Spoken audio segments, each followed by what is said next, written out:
You're listening to Soundside. I'm Libby Denkman. Amazon confirmed this morning it is cutting 14,000 employees from its corporate workforce. In a letter sent to employees earlier today, the senior vice president for People, Experience, and Technology, basically HR, at Amazon quoted CEO Andy Jassy saying, "We want to operate like the world's largest startup by reducing layers, increasing ownership, and helping reduce bureaucracy." So what now? What is Amazon's goal with these cuts, and what are they aiming to build for the future of the company, and how will it affect our region? Todd Bishop is co-founder of Geekwire and the business and technology reporter, longtime business and technology reporter, of course. Todd, he's here in studio with me to help understand what is happening at Amazon. Todd, thank you very much for being here. Happy to be here, Libby. So we have 14,000 cuts that were confirmed this morning, but reporting that this wave is going to include up to 30,000, and these are corporate employees. What do you make of what was announced so far today? Is it in line with what you were expecting? Anything stand out? Well, you're right. Reuters reported yesterday, they had the scoop that up to 30,000 Amazon corporate employees could eventually be impacted by this. When I first saw the news this morning, I was like, well, maybe it's less than half of what we thought. But in fact, Reuters was accurate, and this is just the first of what we expect to be more cuts extending into 2026. So in that way, this is something that could ripple through the local economy for a while now. Just to put this in context, Amazon has about, at last count, 350,000 corporate employees. And when we're talking about corporate employees, it's the folks who are sitting at a desk in South Lake Union or, the Denny Triangle or in Arlington, Virginia, increasingly, or in Bellevue, increasingly. On the east side. Yes, the Puget Sound Regional Headquarters, as they call it. So that's about 350,000. So when they say corporate employees, that's distinguished from Amazon's fulfillment network, the remainder and the bulk of the company in terms of total employment. And Amazon overall employs just about 1.5 million people. It's our local 1.5 million person startup, to use Andy Jassy's phrase. So 14,000 just the start. You can confirm that. Do we know where the cuts so far will happen, either geographically or among what teams in the company? What do we know so far? We know primarily anecdotal evidence that it's in North America and Europe, U.S., U.K., Canada, about where you would expect based on the location of these corporate employees. We've seen individual indications from teams like the Audible team. People forget Amazon owns Audible, the company that does audiobooks. And the devices and services team, we know from posts on LinkedIn and elsewhere that they've been impacted. What we're waiting on, and this will come hopefully later today, is the WARN notice. And that is what's put out by companies and by the State Employment Security Department to give a sense for the number of jobs impacted. And increasingly, we're able to see in those numbers, thanks to some new disclosures from the state, the types of jobs that are impacted. So we won't necessarily see the teams, but we'll be able to see the kinds of roles that have been eliminated as part of this initial 14,000 wave and how many of those are in the Seattle area. So for a long time, it felt like Amazon's growth in the Seattle area was unstoppable, that they were hiring, people were moving here, they changed the face of the city and the region in a lot of ways. But that obviously changed, especially after the pandemic. We saw some rollback of what had been a lot of hiring during the pandemic. What's been happening in recent years here when it comes to layoffs? What have you been observing? Andy Jassy is the current CEO, and he replaced Jeff Bezos, the founder of the company, back in mid-2021, right at kind of the tail end of the pandemic. And to your point, there was a ton of hiring that took place during the pandemic, not only in fulfillment, but in the corporate workforce. And Andy Jassy has really been on a campaign over the past couple years, I'd say, to eliminate bureaucracy, to remove management layers. He's written about, meetings to determine the meetings, to figure out what they were going to say at the end of the next meeting. And you can tell that, they quoted him on being the world's largest startup. And that really is what he wants to get to, where it's nimble and really in line with Amazon's leadership principles of, as they say, they're like a broken record, starting with the customer and working backward. And that doesn't happen if you have a lot of layers in between. But to your point, it was a boom. These were boom times. And if you look at what Amazon did over the prior decade, I mean, this reshaped our entire community. It was something that fueled a lot of startups and a lot of employment in the region by bringing people here, and then they would leave and start companies or join companies, more specifically. And we're seeing that in this moment come to an end. I think with Microsoft and laying off 15,000 employees this year worldwide, and many of them in the Puget Sound region, I think you are really seeing a moment in time here where the tech industry, or at least the tech industry as embodied by Microsoft and Amazon, is not the growth engine for the workforce that it once was. And the question becomes, can they then be the growth engine for the broader economy that they once were? And I think these are all open questions that we're going to find out in the next year to 18 months. It's a fascinating inflection point and a difficult one. And we're going to get to that in a second about, what this means for local businesses, for foot traffic, everything like that. But first of all, I guess more to the point of why Amazon is deciding to do this. There are indicators that the business is booming. Cloud computing sales increased over 17% in the second quarter. They always obviously ramp up hiring for seasonal workers as the holidays approach. Is it booming? I mean, is there something under the hood that we're not seeing that, is spelling trouble for Amazon? So far, it has been booming. Amazon's business has been doing quite well. We'll find out on Thursday when they release their earnings in the afternoon, how well it's continuing to do. There was some conspiracy theories going on that perhaps this was a sign that the earnings on Thursday might not be as strong as some people might expect. And so therefore this was a preemptive move to show some cost cutting. But I don't know about that. Because Wall Street loves layoffs. Yes. And Wall Street especially loves companies that keep an eye and rein in operating expenses when they're spending big on capital expenses. And that's really what's happening behind the scenes here. Amazon, Microsoft, Google, and others are spending billions, tens of billions, more than $100 billion in Amazon's case, to build out their cloud infrastructure to train and run advanced artificial intelligence models. And with that, they need a little bit of leeway from Wall Street to be able to continue spending at that level. And Microsoft did this, and now I think you're seeing Amazon do it. I don't think it's the entire reason that they're making the cuts, but it is a little bit of a tribute that they're paying to Wall Street in the form of these jobs that are no longer going to be inside the company. Yeah. That leads me to my next question, which is basically AI is the factor, the elephant in the room, the specter that kind of hangs over everything, both the promise and then the huge disruption that it's going to represent for tech. And a lot of people, I think, seeing this would say, they are replacing jobs with LLMs. They're replacing jobs with algorithms, large language models. But is that happening yet? Or is this about freeing up money in order to be able to spend on that infrastructure so that eventually the LLMs can be there to replace jobs? It is about freeing up money. And on the other side, I don't believe we're yet seeing a one-for-one replacement of AI for a human job. However, we are seeing a completely new environment for the corporate world. And companies such as Amazon are looking at what startups are doing. Sam Altman, the OpenAI CEO, talks about the potential for a billion-dollar unicorn or one-person billion-dollar company, potentially with AI. And Amazon looks at that kind of scenario and says, well, wait a second, why do we have 350,000 people in our corporate workforce? And so it's a new environment. It's companies looking at the realities of what can be done in a 8-hour or a 10-hour or a 12-hour day, realizing that in many cases more can be done by a human putting in that shift. And I think they're looking at that and saying, we're spending too much money on people. And that's the bottom line.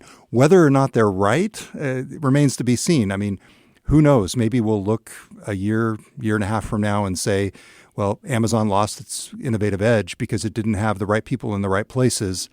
I think more likely, and the bet that they're making is that this is going to reduce all that bureaucracy, make things more streamlined, and make the company overall a little bit more scrappy. I think, too, the idea of, how much of AI right now represents a bubble. That is some conversation you see going around. Yep. That would be massively painful because of the outlay of expenses that all these tech companies are making.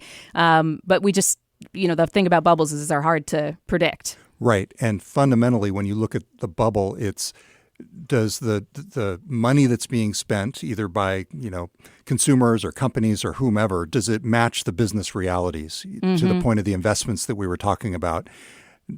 Does the money that Amazon is spending match quickly enough the money that it's going to be bringing in from the users of artificial intelligence, which in its case are primarily customers, business customers who use Amazon Web Services, the company's cloud business, which is still the market-leading cloud business.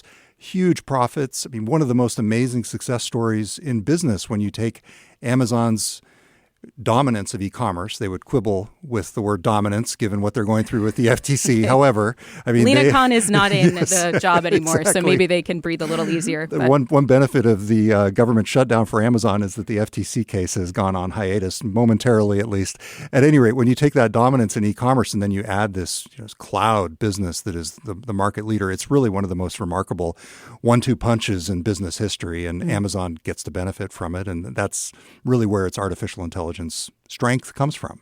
I'm talking with Todd Bishop of Geekwire about the Amazon layoffs. The company confirmed 14,000 corporate workers were going to lose their jobs. Those jobs would be eliminated. This morning, that news was announced. We are expecting probably that wave of layoffs to extend into next year and grow up to 30,000 positions. I want to kind of put a pin in the corporate layoff picture for a second, Todd, because you've really been looking at the ways that Amazon's robotics team has been introducing new technology, new robots, AI systems that would make a big impact at the warehouse level. So this is a presentation that you went to that was in San Francisco, and it was shortly after the New York Times reported, and this was from partly a collaboration with friend of the show, Karen Wise. She cited internal documents saying that Amazon is planning to automate as much as 75% of its warehouse operations by 2033, and that could replace more than 500,000 jobs. So you've been there, you've talked to the robotics team folks. What are Amazon's plans for automation? More of it. Yeah. I know they don't even like that word, automation. They don't like the word. It was such an interesting. So I went to an event last week at delivery station in Milpitas, California, in the Bay Area. And Karen, who you mentioned from the New York Times, who's a fantastic reporter, had a deep dive investigative piece that came out the day before, effectively. Oh, it was the day before that event. Yes. Woo. Yes. And it really was an amazing illustration of journalism setting the context for this kind of, corporate discussion, because it felt like implicit in many of the things that the Amazon executive said was a refuting the New York Times report. Basically, Amazon described that as speculative. It's hard to know what's going to happen in 10 years, but they point to the fact that Amazon has been a huge job creator on the warehouse side over the past 10 years, even as it's ramped up its robotics. So their point is that overall they believe it'll be, and they don't say it in this as simple as terms as this, which makes you sort of wonder about what they're saying. But bottom line, overall it will be, robotics and automation will be net positive long term by creating new types of jobs, by increasing Amazon's overall capacity. Now, you could get into what that means for the broader economy, because they're taking that capacity away from the Walmarts and the Targets of the world. Or let alone the small businesses. But yeah. Exactly, and the small businesses. More importantly, yes. But bottom line, they are saying that they believe this is going to be good for workers, good for safety, and good for humanity, if that's not putting too big of a point on it. And they don't like using the term like robots replacing jobs or automation, right? They like cobots. Cobots. And one of the top robotics executives I talked to explained that he doesn't even like the word artificial intelligence. Intelligence is human in their view. And that was where Karen's reporting was really on the mark, because not only did she point out the ways that Amazon is internally talking about automating its operations. Because this was based on internal documents. Yes. Yeah. Yes. She also talked about the documents and the way that Amazon's language specifically was meant to counter this narrative. And on stage, Amazon's executives and in interviews basically used that language. So you could basically watch the pattern unfold. It was good reporting. And I believe that the Amazon folks believe what they're saying. I don't mean to discount what they're saying. Yeah. They think that this is going to be a net positive for humanity. Who wouldn't want to end that backbreaking work and do it more safely? Yeah, repetitive injuries, things like that. They're talking about the ways that you take those types of high-stress jobs away from people and then move them into more strategic positions, more high, thinking, I don't know how to say it, but just like more complicated jobs that require your brain less than your arms moving repetitively. In some cases, they've moved folks into like robotics repair and other kinds of things that are related to the automation, but not directly lifting and moving packages. It seems like there's this squeeze, though, when you talk about the AI investments that are leading to layoffs in the corporate side already. And then you see kind of this wave of potential jobs not being, given to humans, instead given to robots or cobots, on the warehouse side. This is very disruptive. This is the kind of earth-shaking, economy reshaping type of situation. We've been talking about it for years.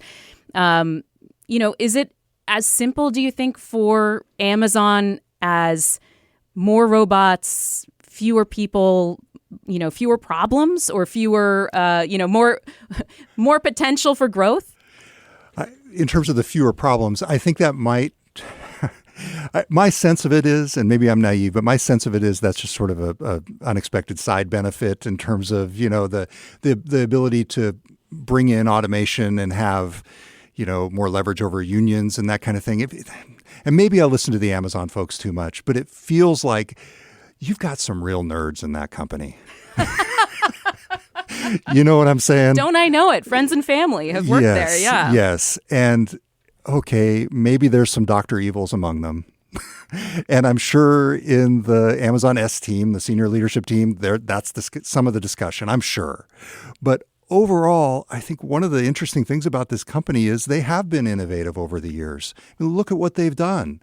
And the question is, what are the unintended consequences of that long term? And sure, maybe some of it is purposeful in terms of, minimizing their exposure to unions. Who knows? And there's been reporting to that effect. And then there's the other issue too, and Bernie Sanders and others have brought this up.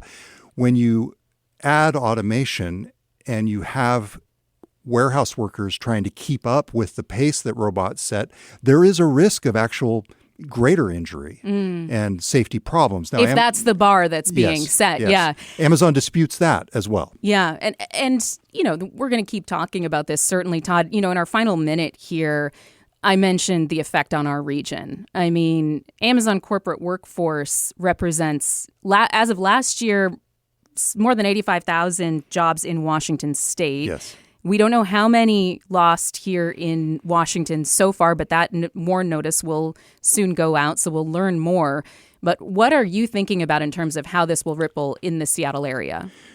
When you add this to all of the other layoffs that have been happening, not just Microsoft, but startups, and just yesterday we learned that Meta, the Facebook parent, they laid off 100 people in their AI unit here.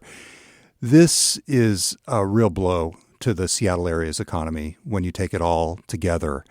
And the question for me is there a potential for the folks who've been laid off to get back up and join a startup, launch a startup, do something that will sort of counteract in the long run, the disproportionate impact that these tech giants have on our economy. And so that is the question. Can we use this moment, the rise of artificial intelligence and everything that it can empower in terms of business and technology, to get ourselves away from the place where the Microsofts and the Amazons of the world have an outsized impact on our economy? Todd Bishop is co-founder of Geekwire and a longtime business and technology reporter. Just the guy that I go to, Todd, when I need to understand something that's happening in our local tech scene and, the global tech scene. I love the Geekwire podcast. I love Geekwire. Thank you so much for being here, Todd. I really appreciate it. Oh, thank you, Libby. That's great. Thanks for listening to Soundside. This show is only possible because listeners support us. If you're able to give right now, please check out the show notes for a link to donate. And don't forget, you can listen live on KUOW 94.9 FM Seattle at noon and 8 p.m., Monday through Thursday, or anytime online at KUOW.org.